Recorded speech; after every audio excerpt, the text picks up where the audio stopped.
Dako tayo dyan sa may mataas na kapulungan. Update dito ho sa nauna hong lumubog na MV o Marine Vessel Tricia Christine 3. Si Senator Tulfo, ipinapanukalang sampahan po ng murder case ang Allison Shipping Lines. May update si Bombo Angelo Aganan.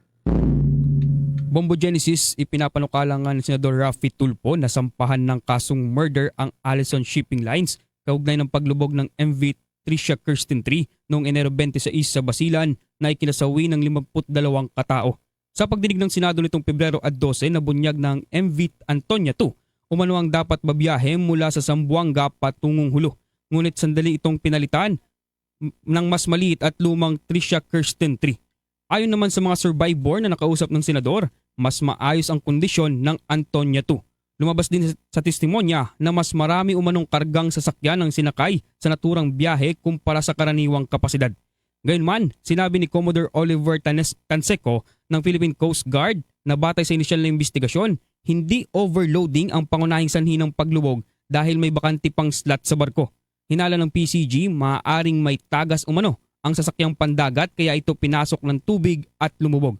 Habang ipinaliwanag naman ng Maritime Industry Authority na flexible ang pulisiya ng pag-assign ng mga barko sa ruta. Kaugnay nito, inatasan ni Tulfo ang Department of Transportation na magsampa ng kaso laban sa kumpanya sa Department of Justice dito sa Maynila at hindi sa Basilan dahil sa umano'y impluwensyang politikal ng operator sa lugar. Git ng senador, dapat managot ang kumpanya dahil batid na umano nitong hindi seaworthy ang barko ngunit pinayagan pa ring maglayag.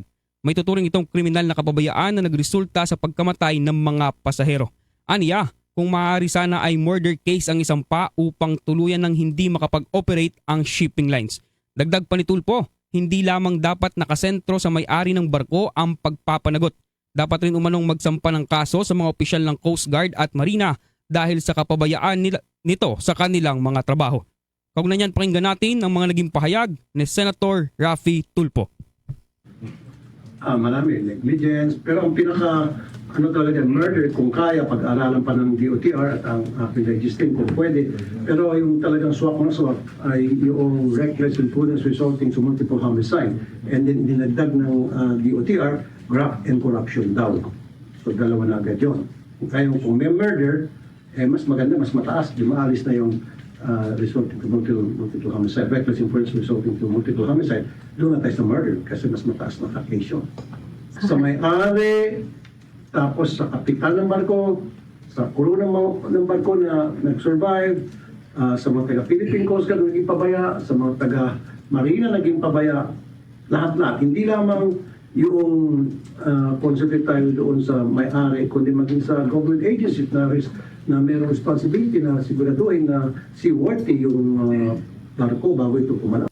Ang tinig ni Senator Raffy Tulfo. Mula dito sa Senado, ito si Bombo Angelo Aganan and this is Bombo Radio Philippines, the #1 and most trusted source of news and information.